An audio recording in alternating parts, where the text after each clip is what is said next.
Hey, this is Leo for actualized.org. And in this video, we're going to talk about how to stop being lazy.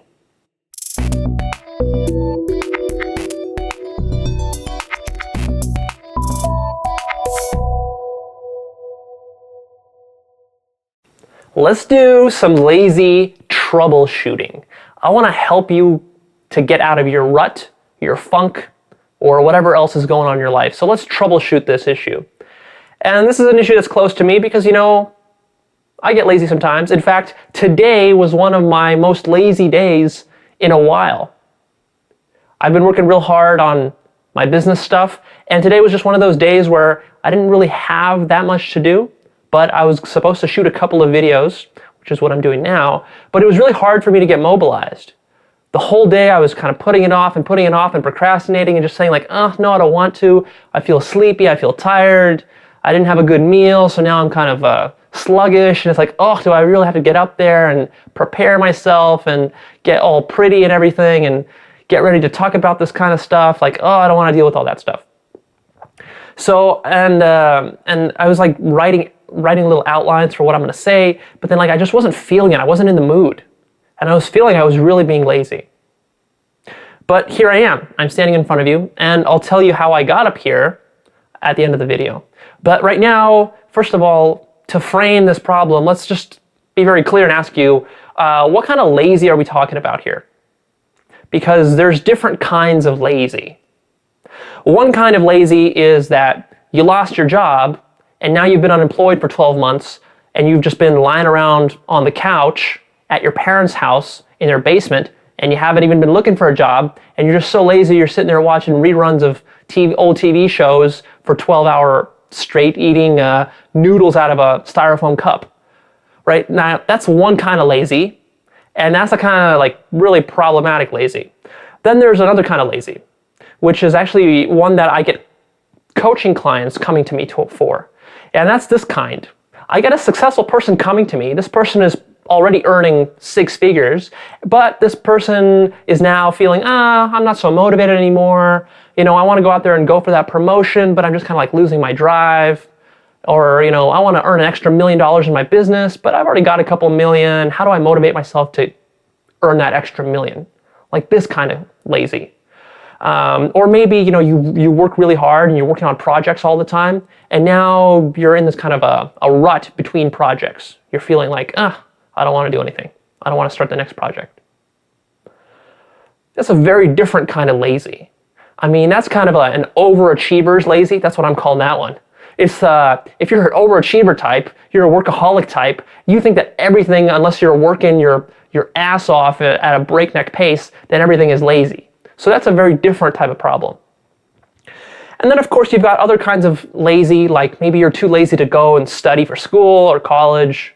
Maybe there's an exam coming up, a certification you're not studying for, that kind of lazy. I've been there. Or maybe you're too lazy to go to the gym. You don't want to get your ass up to get there and do the workout that you set out for yourself, or whatever other kind of thing that you're stalling on. But basically, if you keep having this recurring problem in your life of being lazy, that's what I want to cover here in this video. That, and then at the end of the video, I also want to talk about how to specifically get yourself out of a lazy funk, like right now, right this second. Because I think that there's a difference between long-term laziness and short-term laziness. What I had today was a short-term laziness. It's not that I lost my motivation to shoot more videos. No, that didn't happen at all. It was just that today I wanted to slack off. So I'll help you with that at the end too. But let's talk about for a second this longer-term laziness, which I actually see as a much bigger problem. Because I don't have a problem with long-term laziness. That's because I worked hard at it. It wasn't always like that. I worked hard on my life purpose. My life has purpose. That's why it's very hard for me to be lazy on the long term. I'm never really afraid of that.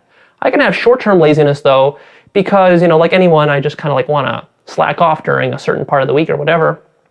Especially if I'm working real hard prior to that. So the real question I gotta ask you is what's the problem with being lazy? Why not? I don't mean for me, I mean for you. Because for me, there's a really big problem with being lazy. I mean, I got an important life to live. So when I'm lazy, I'm losing time. I'm losing time. My life purpose is not getting accomplished. What about you, though? Do you have a life purpose? What's not being accomplished when you're lazy? Why does it matter? Maybe for you, being lazy is cool. Now, no one says that being lazy is cool. But I mean that even when you tell yourself that being lazy is not cool, it's still cool for you. Why is that? Because your life has no purpose, it has no meaning. You're not doing anything important with your life. There's no larger mission to your life. So honestly, the reason that you're lazy is because you can be. What else are you doing? You're trying to come up with like fake productivity. You're trying to be productive and efficient and go out there and, work that job or do this thing here or do whatever there. You're trying to do all this stuff just to keep busy. Just because someone told you to do it. Just because you have a social obligation or whatever. In that case, if you have laziness problems, well, that's because you're using extrinsic motivation, not intrinsic motivation. So that's one distinction you got to understand here. Extrinsic, intrinsic. Extrinsic means you're being motivated from the outside in. That's like when you have a kid who wants to eat some candy and his parents are telling him, no, you're going to eat vegetables. And then they give him some sort of reward. They'll say, if you eat your vegetables, then we'll give you $10. That's called extrinsic motivation. Intrinsic motivation is when it comes from the inside out. So that's like if the kid would say, you know what, I want to eat healthy stuff, so I'm not going to eat the candy, I just want to eat healthy stuff. And that can happen too. It's rarer, it's harder to find people who are intrinsically motivated. You know what though? Those are the people that are the most successful. Those are the self-actualized people. And then one of the ways you get this way is you have a purpose to your life. You develop it, you cultivate it. This is not something you were born with, you cultivate it. And I talk about that in other videos. Another distinction you should understand is that between positive and negative motivation. Some people think that they can motivate themselves through life to accomplish great things through negative motivation. What is negative motivation? By the way, I have videos on that too. Here I'm just going to give you the quick summary version. Negative motivation means that you're telling yourself all the bad, painful stuff that's going to happen to you if you don't do something. That's like you got to go study for a test in a class that you have no interest in. Maybe you're studying math. You have no interest in math. You got to go ace the math test in order to get into law school or something, which is what you're really passionate about. So now you're taking math. You don't care about math. You got to ace it though. And you got to go out there and study. You don't want to study, so you're going to just slack it off. And the negative motivation there is that, well, if I fail, I'm going to get an F. That's going to look bad on my transcript. Negative motivation. Not a good way to go. Few people in life have accomplished amazing things through negative motivation. What works much better, the really successful people, they're positively motivated. That means that there's something that they're constructively working towards. And in their mind, they're visualizing all the good, all the pleasure that will come from that. So, same situation, let's say you're taking this math test. Except here, you're really curious and interested in math. See, very different. And you want to ace this test because you just want to show that you're good at math, which you're studying anyways. Very different, right? Very different kind of motivation. A lot of really successful people, actually what happens to them, and they come to me for coaching on this, is that they got a good career, good job, but then what happens is that they actually got to where they got to through negative motivation. It's interesting how it's not like if you're negatively motivated, you can't be successful. I mean, there's plenty of negatively motivated, successful people out there. But what happens is that they max out. They hit a plateau. Once they get a relatively comfortable level of living, they're comfortable. All of a sudden, there's no more negative motivation. The negative motivation robs you of itself. That's kind of the problem with it. It produces a yo-yo effect. Because if all you're doing is you're moving in life to move away from pain and discomfort, as soon as you find a comfortable spot, you're going to stay there. That's it. You're done. There's no more motivation for you. If you want to go really far in life, you need positive motivation. Positive motivation, it never wanes. For example, one of my motivations is to get smarter about life. to understand life better. Now, what is that? Is that positive or negative? That's positive, right? I'm not doing personal development and I'm not trying to understand life so that I can avoid all the pain in my life. That's not why I do it. I do it because it's fascinating to me and because it's just interesting and because I see all the awesome ramifications that come from that. I enjoy the learning process. So from that, my motivation never wanes, not long term, because I can keep learning about life for the rest of my life. It's never going to end. There's always something new to learn. Whereas if somebody was doing personal development just because, for example, oh, I need to lose 20 pounds before my wedding, which is 3 months from now. Leo, help me lose 20 pounds right before my wedding. I got to do it now. Give me some personal development mumbo jumbo so that I can quickly lose those 20 pounds for that wedding. See, that's negative motivation. As soon as those 20 pounds are lost, then it's like, well, screw this personal development stuff. I don't care about it anymore. I'm going to go off, do my own thing. And then what happens? You gain all that weight back. That's what produces yo-yo effects. So positive, negative, keep that in mind. Here's a basic checklist to see why you're lazy. Number one, life purpose. Do you have a life purpose? Do you have a compelling vision of what you create with your life, what you want to create? Very, very long term. I'm talking 20, 30 years down the road. Do you have that? Are you aligned with it? Are you working towards it on a weekly basis? If not, huge problem. You're going to have lots of laziness problems because you're not driven by anything. It's like you're a car with no engine inside. You need someone to tow you, basically. And that's what it is that you're being towed through life. And then if there's no one towing you, you're stuck. The second point, your top 10 values. You got to identify what your top 10 values are, and then you got to see, is your life aligned with those values? Are you actually acting towards it? If you're not, if the stuff you're doing with your life isn't aligned with your values, for example, if your job isn't honoring your top values, well, yeah, you're going to be lazy there. You're going to have a lot of long-term laziness problems. Third point on this checklist, ask yourself, where are you in the cycle? Do you know that life works in cycles? And I don't mean here the circle of life. That's a different thing. That's when you're dead. I mean, life works in cycles. As you're going through life, there's this natural ebb and flow, up and down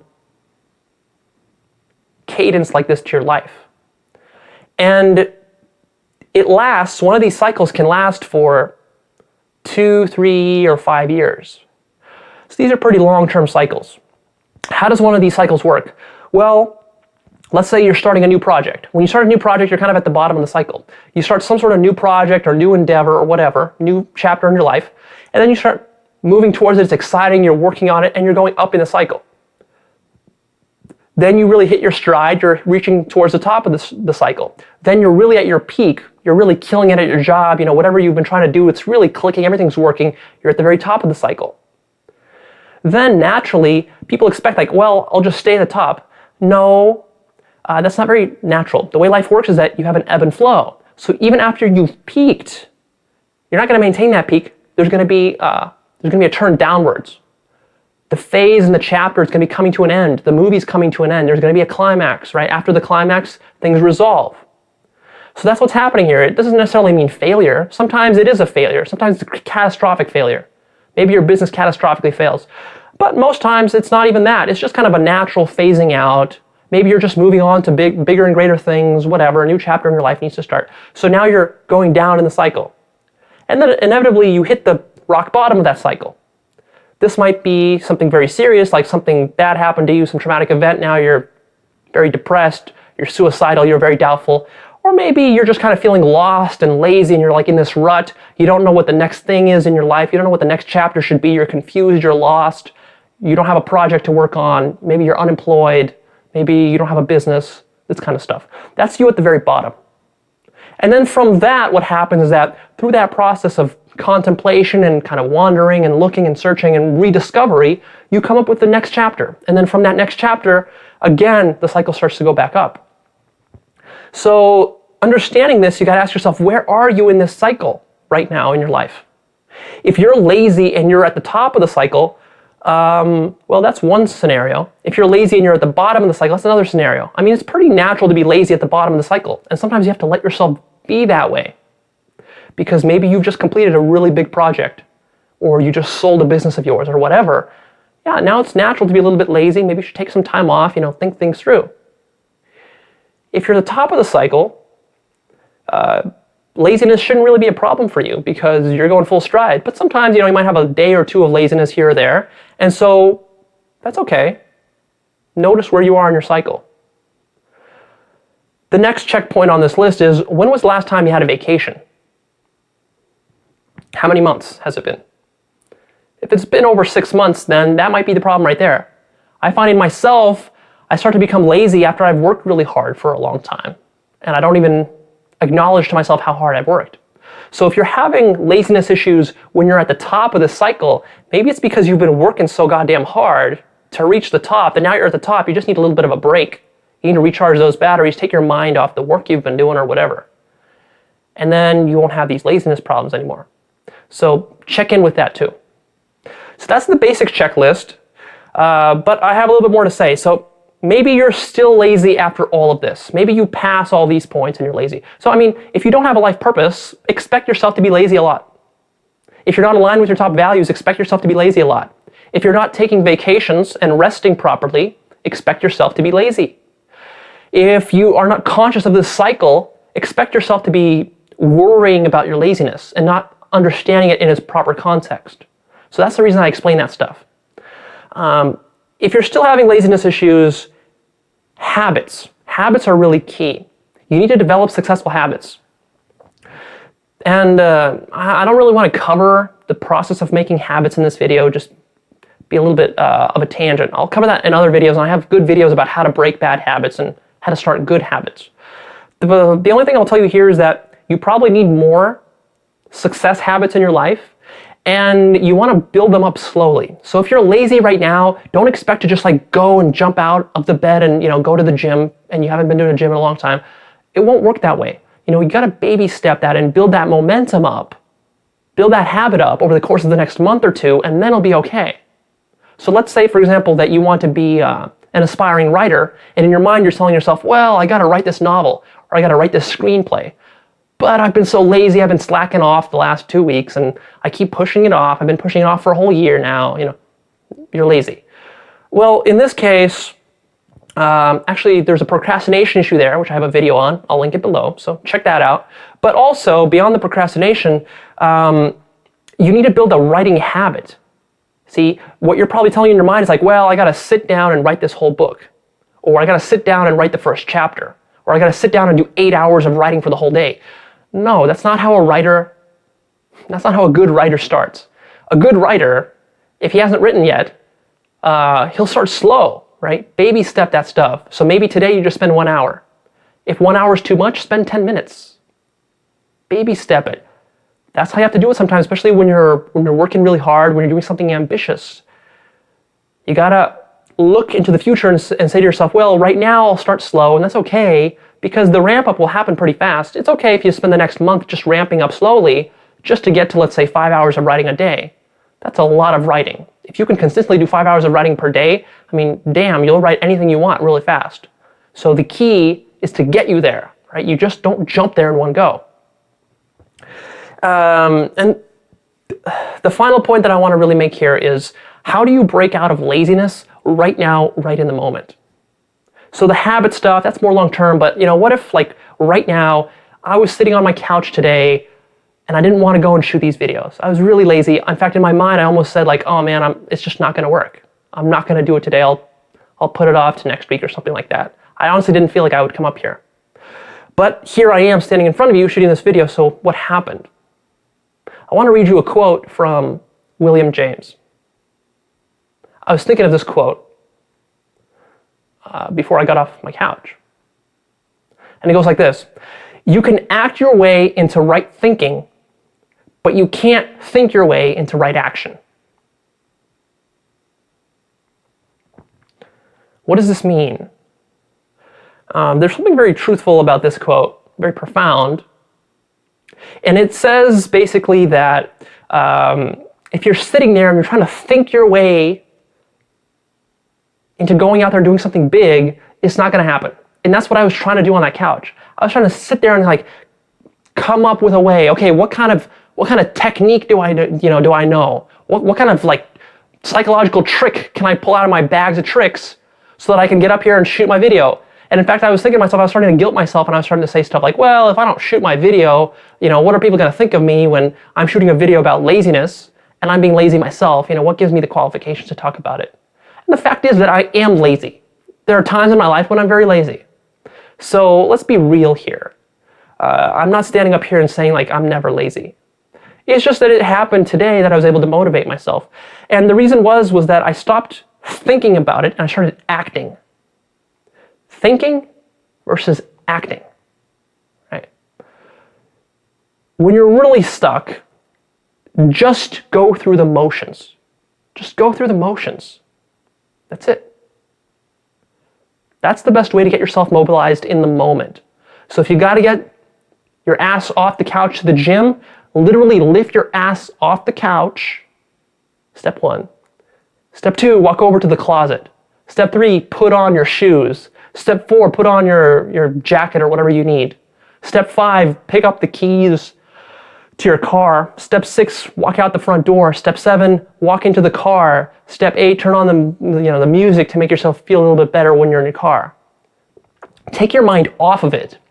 Don't overthink this stuff. This stuff is simple. Personal development is simple too. People overthink it, and sometimes I don't think that I'm helping with releasing all these videos, because honestly, these videos can lead to like a big circle jerk effect, where all you do is you sit there and you do this mental masturbation, all these cool, interesting concepts and ideas, but then nothing happens because you just don't take any action. You can't act.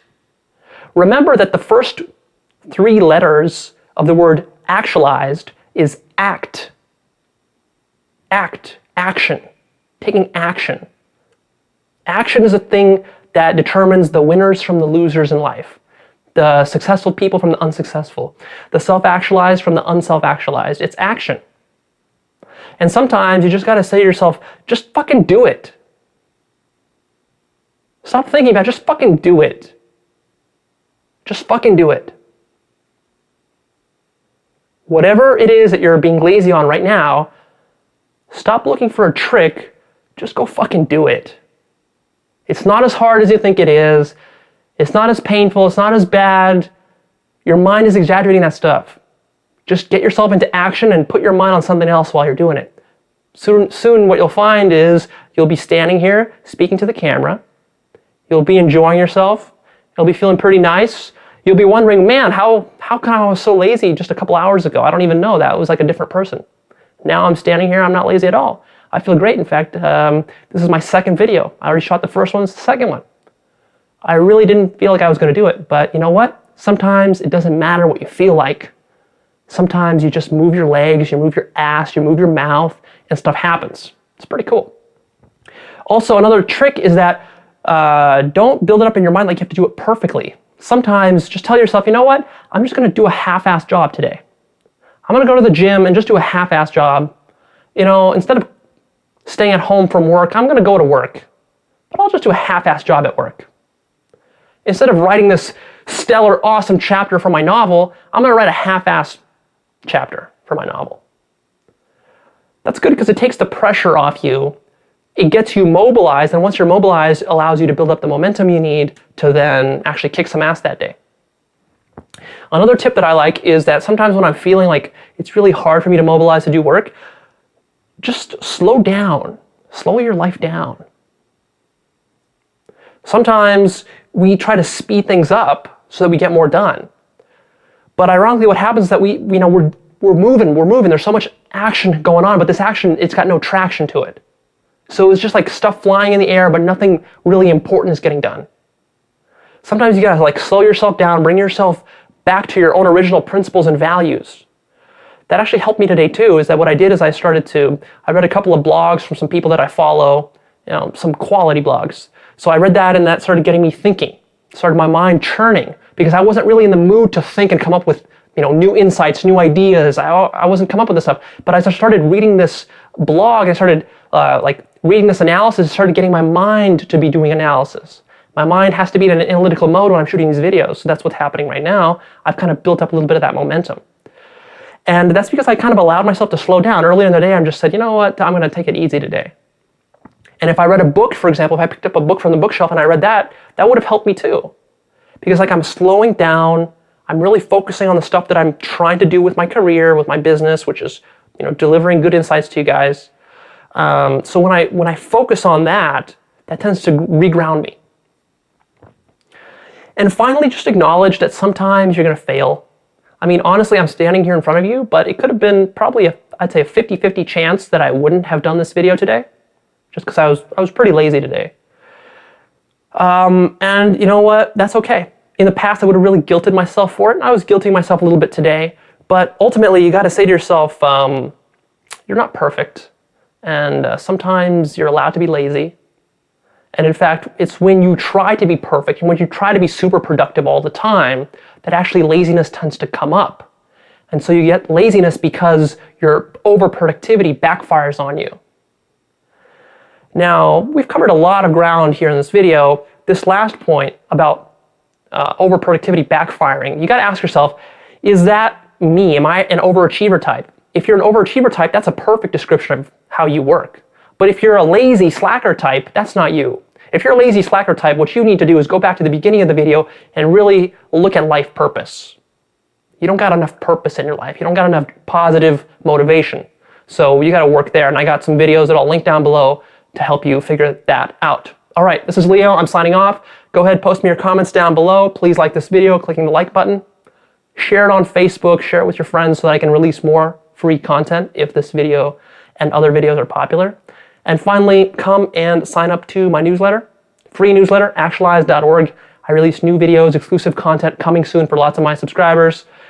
I'm really passionate about covering the mindsets and strategies and tactics that you need to master your life and to self-actualize, and all that this encompasses, relationships and business and career and success in other areas, your inner game, your moods, your emotions, overcoming depression. So these kinds of things, I love talking about this stuff because to me, that's what creates a fulfilling life. I have a lot of advanced concepts that I want to share with you in the future. So sign up, stick around, it's free, and lots of stuff to come real soon.